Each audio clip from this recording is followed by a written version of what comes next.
চলো আজকে দেখে নিই যে তোমার পার্টনার কেন তোমাকে ছেড়ে চলে গেছে। তো সবথেকে আগে বলবো, যারা ইউটিউব থেকে দেখছো সাবস্ক্রাইব করতে ভুলো না আমার চ্যানেলটাকে, আর যারা ফেসবুক থেকে দেখছো চ্যানেলটাকে লাইক ফলো করে দিও। তো চলো দেখে নিই। সবাই পজিটিভ থাকো আর এনার্জিটাকে ক্লেম করবে। কিভাবে ক্লেম করবে? একটা লাইক করবে আর এখানে একটা কমেন্ট করবে থ্যাংক ইউ ইউনিভার্স, তবে কিন্তু এনার্জিটা ক্লেম হবে, ঠিক আছে? তো চলো দেখে নিই যে কেন, কি কারণ যে তোমার পার্টনার তোমাদেরকে ছেড়ে চলে গেল। সবাই পজিটিভ থাকো, কারের সঙ্গে কানেক্ট হও। এখানে কিন্তু দেখছি যে তুমি ভীষণ তার টেক কেয়ার করতে, ঠিক আছে? তুমি তাকে সব কিছু দিয়েছো, তার ভালো খারাপ সব সময় থেকেছো, তার জন্য অনেক স্যাক্রিফাইস করেছো, তার দায়িত্ব নিয়েছিলে, তার লাইফটাকে তুমি পুরো চেঞ্জ করে দিয়েছিলে, একটা পজিটিভ চেঞ্জ যাকে বলে।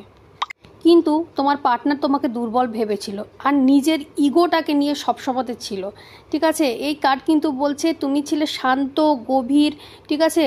আর সে কিন্তু ছিল ভীষণ অস্থির, নিজের মতো চলবো, নিজের মতো করব, তোমার কোনো কথা শুনবে না, সে যেটা বলছে সেটা তোমাকে সবসময়তে শুনতে হবে, এই মনোভাব কিন্তু তার সবসময়তেই ছিল।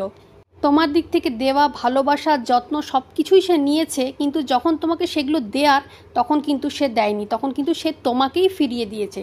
সে কিন্তু তোমার জন্য নয়, সেই কারণেই সে তোমার লাইফ থেকে চলে গেছে। তুমি একাই 100, তুমি নিজেই ভালো করে থাকতে পারবে।